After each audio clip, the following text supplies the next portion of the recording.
ಇವಾಗ ಮೈಸೂರು ಝೂ ಹತ್ರ ಬಂದಿದ್ದೀನಿ. ಬನ್ನಿ ನೋಡೋಣ ಮೈಸೂರು ಝೂ ಹೇಗಿದೆ ಅಂತ.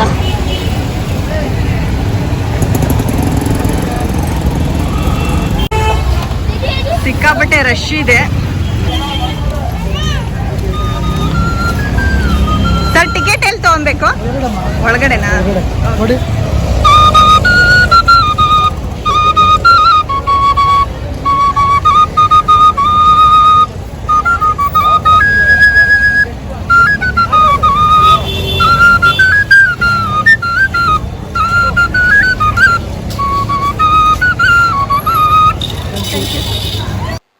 ಸ್ನೇಹಿತರೆ, ಈ ಚಾಮರಾಜೇಂದ್ರ ಮೃಗಾಲಯವನ್ನ 1892ರಲ್ಲಿ ಮೈಸೂರಿನ ಸಂಸ್ಥಾನದ ಅರಸರಾದಂತಹ ಚಾಮರಾಜೇಂದ್ರ ಒಡೆಯರ್ ಬಹದ್ದೂರ್ ಅವರು ಸ್ಥಾಪನೆ ಮಾಡ್ತಾರೆ. ತದನಂತರ ಇಂಪ್ರೂವ್ ಆಗ್ತಾ ಹೋಗುತ್ತೆ ಅಂತಾನೆ ಹೇಳ್ಬೋದು. ಸೊ ಇವಾಗ ಪ್ರೆಸೆಂಟ್ ಆಗಿ ಯಾವ ರೀತಿ ಇದೆ ಅನ್ನೋದನ್ನ ನಿಮ್ಗೆ ವ್ಲಾಗ್ ರೂಪದಲ್ಲಿ ತೋರಿಸ್ತೀನಿ ನಿಮ್ಗೆ.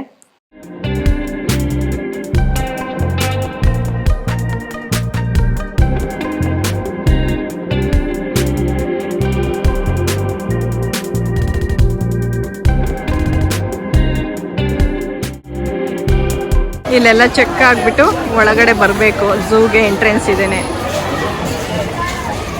ಸೊ ಹಾಯ್ ಫ್ರೆಂಡ್ಸ್, ವಿಡಿಯೋನ ಇವಾಗ ಶುರು ಮಾಡ್ತಾ ಇದ್ದೀನಿ. ಎಂಟ್ರ್ ಆಗಿದ್ದೀನಿ ಒಳಗಡೆ ಎಲ್ಲ.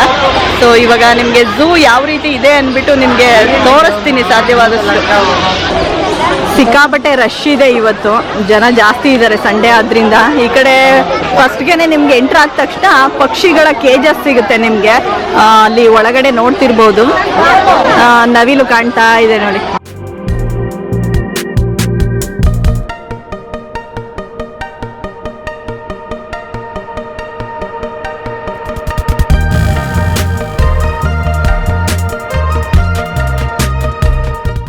ಮರಗಳು ನೋಡ್ಬೋದು, ತುಂಬಾ ದೊಡ್ಡದಾಗಿ ಬೆಳೆದ್ಬಿಟ್ಟಿದೆ.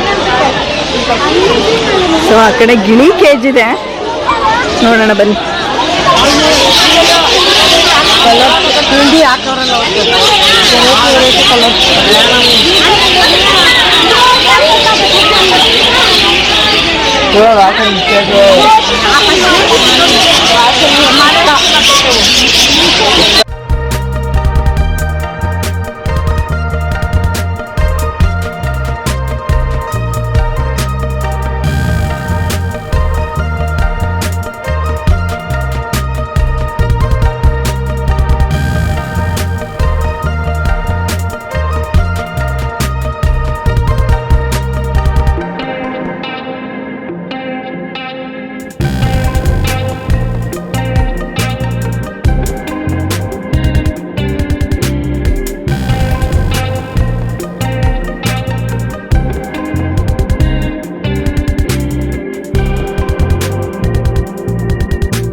ಈ ಕಡೆ ಎಲ್ಲ ಬೇರೆ ಬೇರೆ ಬಣ್ಣದ ಜಾತಿಯ ಗಿಳಿಗಳಿದೆ.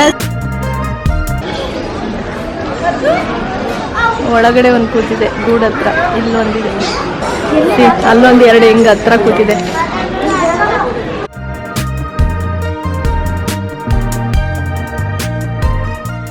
ಕೆಂಪು ಕಾಡು ಕೋಳಿನೂ ಸಹ ಇಟ್ಟಿದ್ದಾರೆ ಇಲ್ಲಿ, ನೋಡ್ಬೋದು.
ಸಖತ್ತು ಕೋಲ್ಡ್ ಇದ್ರು ವಾತಾವರಣ ಶೆಕೆ ಆಗ್ತಾ ಇದೆ, ಚೆನ್ನಾಗಿದೆ.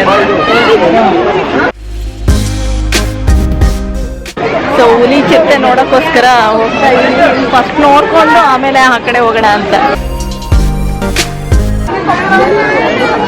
ಕಾಣ್ತಿದ್ಯಾ? ಎಲ್ಲಿ? ಅಲ್ಲಿ ಬರ್ತಾ ಇದೆ.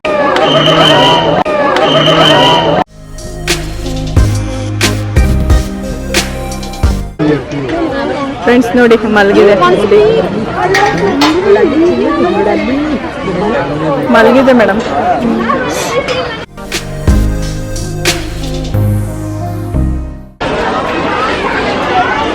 ಇನ್ಫಾರ್ಮೇಶನ್ ಬೋರ್ಡ್ ಅನ್ನು ನೋಡ್ಬೋದು.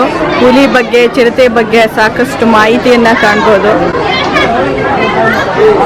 ನಮ್ಮ ರಾಷ್ಟ್ರೀಯ ಪ್ರಾಣಿ ಹುಲಿ.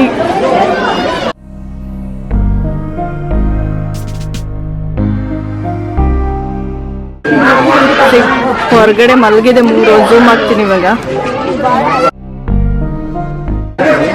ಹಿಂಗ್ ಓಪನ್ ಬಿಟ್ಟವರಲ್ಲ, ಇದು ಓಪನ್ ಬಿಟ್ಟಿದ್ದಾರೆ. ಶೀಟು ಎಲ್ಲ ಕಡೆ ಫುಲ್ ಕವರ್ ಇರ್ತಾರೆ, ಇಲ್ಲ ಹಿಂಗೆ ಓಪನ್ ಇಟ್ಟಿರೋದು. ಓಪನ್ ಬಿಟ್ಟಾರಲ್ಲ, ಎಲ್ಲಿ ಬೇಕಾದ್ರೆ ಎಗ್ರಸ್ ಮರನೇ ಹತ್ತಿರುತ್ತೆ, ಮರನೇ ಹತ್ಬಿಡುತ್ತೆ ಈಚೆಗೆ.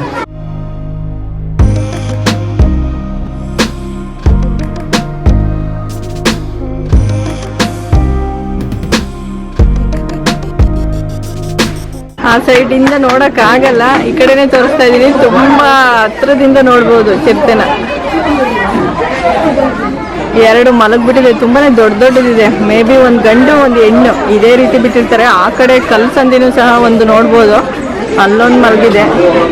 ಬಿಟ್ರೆ ಒಂದ್ ಕೈ ನೋಡ್ತೀನಿ ಅನ್ನೋ ತರ ನೋಡ್ತಾ ಇದೆ ಚಿರತೆಗಳು.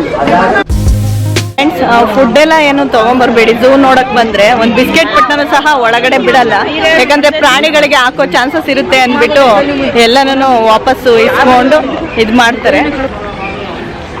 ಮತ್ತೆ ನಿಮ್ಮ ಲಗೇಜ್ ಎಲ್ಲ ಸ್ಟೋರ್ ಮಾಡೋಕ್ಕೆ ಲಗೇಜ್ ಕೌಂಟರ್ ಕೂಡ ಇದೆ. ಕ್ಯಾಮ್ರಾಗೆ 200 ರುಪೀಸ್ ಇದೆ, ಮತ್ತೆ ಪರ್ಸನ್ಸ್ಗೆ 100 ರುಪೀಸ್ ಇದೆ. ಸೊ ಇದು ಝೂನ ನಕ್ಷೆ, ಯಾವ್ಯಾವ ಪ್ರಾಣಿಗಳು ಎಲ್ಲೆಲ್ಲಿ ಬರುತ್ತೆ ಅನ್ನೋದನ್ನ ಈ ನಕ್ಷೆಯ ಮೂಲಕ ತೋರಿಸಿದ್ದಾರೆ. ಟೈಗರ್ ಇದೆಯಂತ ಇದು ಒಳಗಡೆ.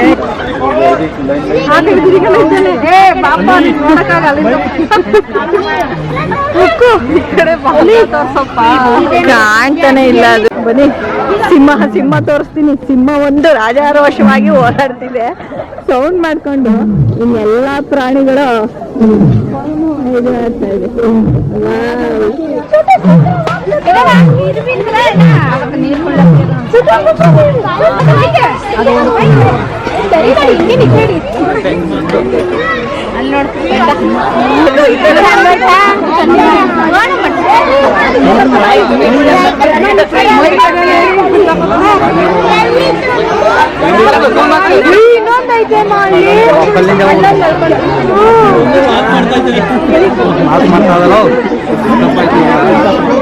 ಆ ಕಡೆ ಹೋಗ್ಬಿಡ್ತಿದೆ. ಸೊ ಐ ಥಿಂಕ್ ಏನು ಇಲ್ಲ ಅನ್ಸುತ್ತೆ. ಇಲ್ಲ, ಇದೆ ನೋಡಿ. ಕಲರ್ ಕೋಳಿಗಳು ನೋಡ್ಬೋದು ನೀವಿಲ್ಲಿ. ಇಲ್ಲಿ ಸ್ವಲ್ಪ ಪ್ರವಾಸಿಗರು ಕಮ್ಮಿ ಇದ್ದಾರೆ, ಹಾಗಾಗಿ ಸೈಲೆನ್ಸ್ ಇದೆ ಸ್ವಲ್ಪ. ಗ್ರೇ ಜಂಗಲ್ ಫೌಲ್ ಅಂದ್ಬಿಟ್ಟು ಇದ್ರ ಹೆಸರು. ಪಾರಂಪರಿಕ ಕಟ್ಟಡ, ಹಳೆಯ ಚಿಂಪಾಂಜಿ ಮನೆ. ಈ ಕಟ್ಟಡವು 100 ವರ್ಷ ಹೆಚ್ಚು ಹಳೆಯದಾಗಿದ್ದು ಪಾರಂಪರಿಕ ಕಟ್ಟಡವೆಂದು ಕರೆಯಲು ಕಾರಣವಾಗಿದೆ. ಮೃಗಾಲಯ ಸ್ಥಾಪನೆಯ ಪ್ರಾರಂಭದಲ್ಲಿ ಇದನ್ನು ನಿರ್ಮಿಸಲಾಗಿತ್ತು. ಈ ಹಿಂದೆ ಇದರಲ್ಲಿ ಚಿಂಪಾಂಜಿಗಳನ್ನು ಇರಿಸಲಾಗಿತ್ತು. ಸೂಕ್ತವಾದ ಹಲವಾರು ಸಣ್ಣ ಬದಲಾವಣೆಗಳ ತರುವಾಯ ಪ್ರಸ್ತುತವಾಗಿ ಈ ಕಟ್ಟಡದಲ್ಲಿ ವಿವಿಧ ಜಾತಿಯ ಫೆಸೆಂಟ್ ಪಕ್ಷಿಗಳನ್ನು ಇರಿಸಲಾಗಿದೆ. Heritage building old chimpanzees enclosure. This particular building is more than 100 years old. The reason for being called a heritage building, this was built during the initial establishment of the zoo. This was used for the holding chimpanzees. After several small changes as suitable, currently it is used to house pheasants of different species. So ಮೇಲ್ಭಾಗಕ್ಕೆ ಹೋಗೋದಕ್ಕೆ ಮೆಟ್ಟಿಲುಗಳ ವ್ಯವಸ್ಥೆ ಸಹ ಇದೆ. ಮೇಲೂ ಕತ್ತಿ ಹೋಗೋಕ್ಕೆ ಇಲ್ಲ, ಇದಾಕ್ಬಿಟ್ಟಿದ್ದಾರೆ. But ನೋಡಿ ಮೆಟ್ಲು ಎಷ್ಟು ಚೆನ್ನಾಗಿದೆ. ಸಿ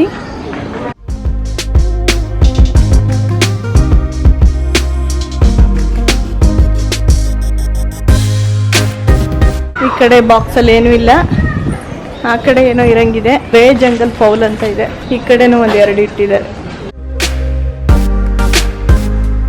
ಸೆಲ್ಫಿ ಸ್ಟಿಕ್ ಅನ್ನ ಬಳಕೆ ಮಾಡೋಂಗಿಲ್ಲ ಇಲ್ಲಿ. ಅಲ್ಲಿ ಮಲಗ್ಬಿಟ್ಟಿದೆ ಪಾಪ. ಇಲ್ಲಿ ಹಾಸ್ಟೆಲ್ ಒಂದಿದೆ, ಅದನ್ನ ಫಸ್ಟ್ ನೋಡಿದ್ದು, ಇನ್ನೊಂದು 3 ನೋಡಿದೆ.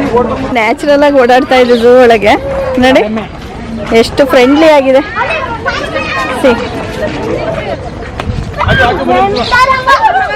ಹೋಯ್ತು ಸಾಮಾನ್ಯ ಲಂಗೂರು.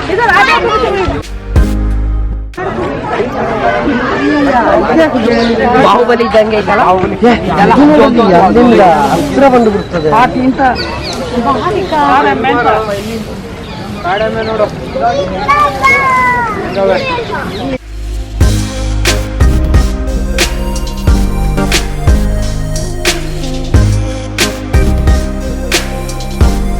ಇಲ್ಲೇನೋ ಸ್ಟ್ಯಾಚು ತರ ಮಾಡಿದ್ದಾರೆ ಕಾಡೆಮ್ಮೆಗಳು.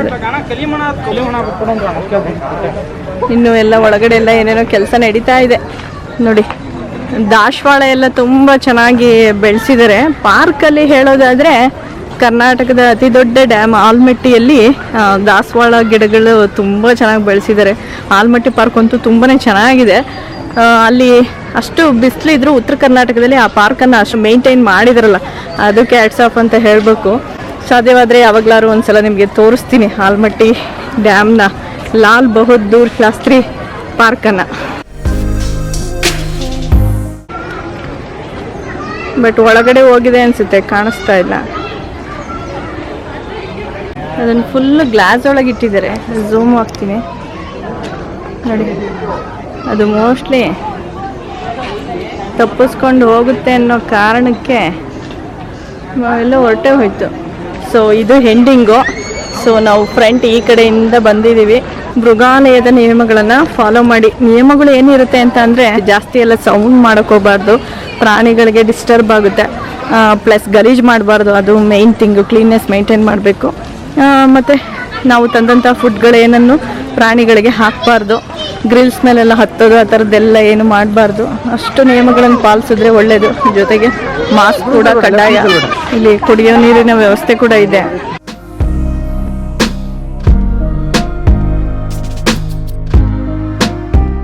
Stone work.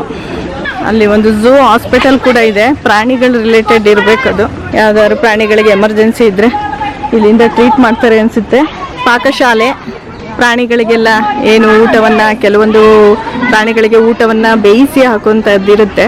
ಅದನ್ನೆಲ್ಲ ಫುಡ್ ಎಲ್ಲ ಇಲ್ಲಿ ಪ್ರಿಪೇರ್ ಮಾಡ್ತಾರೆ ಅಂತ ಅನ್ಕೊತೀನಿ. ಆ ಕಡೆ ಎಲ್ಲ ಪ್ರವೇಶ ಇಲ್ಲ. ಝೂ ಹಾಸ್ಪಿಟಲ್ ನೋಡ್ತಿರ್ಬೋದು. ಸರ್ಜರಿ ಯೂನಿಟ್ ಆ ಕಡೆ ಇದೆ.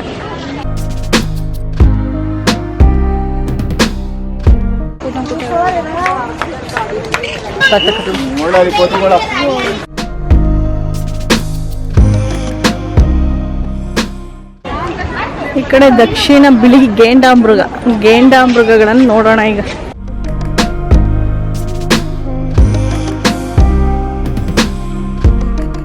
ಹುಲ್ ತಿಂತಾ ಇದೆ. ಇದ್ರ ಒಳಗಡೆ ಏನು ಕಾಣ್ತಾ ಇಲ್ಲ ಸದ್ಯಕ್ಕೆ. ಫುಲ್ ಗ್ಲಾಸ್ ಎಲ್ಲ ಹಾಕಿ ಇದು ಮಾಡಿದ್ದಾರೆ.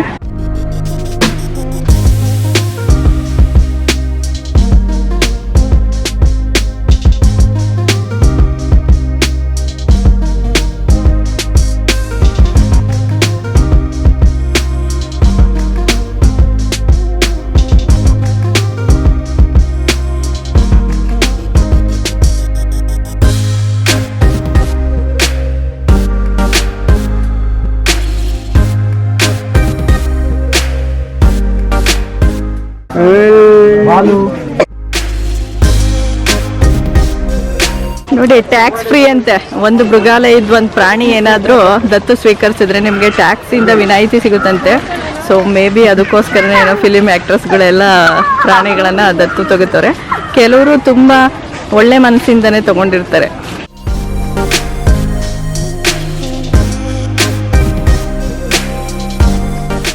ಇದು ಅಂಟ್ವಾಳ್ಕಾಯಿ ಬರುತ್ತೆ ನೋಡಿ, ಅದ್ರ ಮರ. ಇದು ಸೋಪ್ ಥರ ವಾಟರ್ ಆಗುತ್ತೆ. ಇದರಿಂದಲೇ ಸಿಲ್ವರ್ ಎಲ್ಲನೂ ತೊಳೆಯೋದು.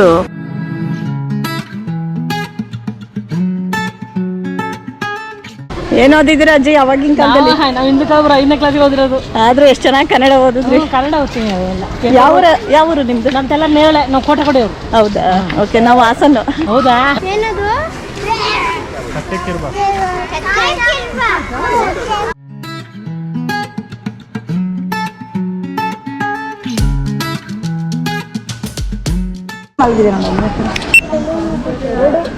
ಕರಡಿ. ಇನ್ನೊಂದೆಲ್ಲಿ? ಆ ಕಡೆ ಒಂದಿದೆ. ಅಲ್ಲೊಂದು ಬರ್ತಾ ಇದೆ ನಮ್ಮಲ್ಲಿ.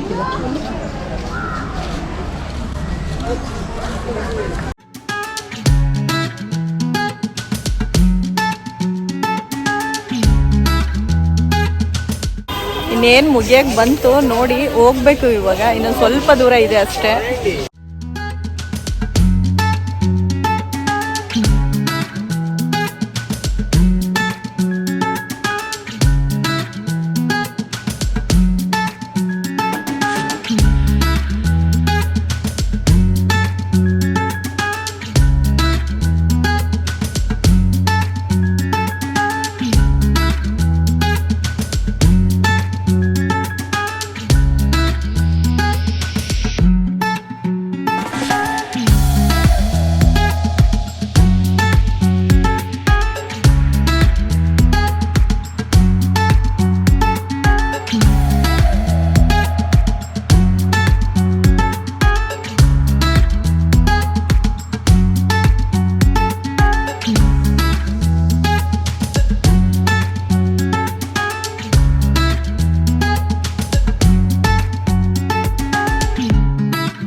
ಸೊ ಫ್ರೆಂಡ್ಸ್, ಮುಗೀತು ನೋಡಿ, ಇವಾಗ ಹೋಗಬೇಕು. ಸೊ ಈ ವಿಡಿಯೋ ನಿಮಗೆ ಇಷ್ಟ ಆದರೆ ಒಂದು ಲೈಕ್ ಮಾಡಿ, ಶೇರ್ ಮಾಡಿ, ಕಮೆಂಟ್ ಮಾಡಿ. ಚಾನಲ್ಗೆ ಹೊಸಬರಾಗಿದ್ದರೆ ಸಬ್ಸ್ಕ್ರೈಬ್ ಮಾಡೋದನ್ನ ಮರಿಬೇಡಿ. Thank you for watching.